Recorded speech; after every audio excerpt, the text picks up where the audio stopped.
ذلك البحر هو مرجعي وقائدي وسيدي ووليي ومنقذي ووالدي وأبي محمد الصادق رضوان الله تعالى عليه وعلى نجليه أخوي الشهيدين.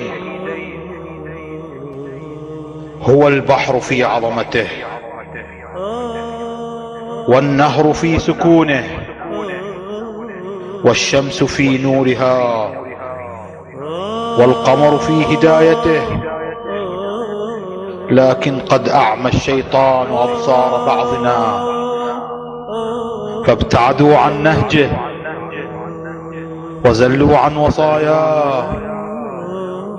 وخرجوا عن منهجه،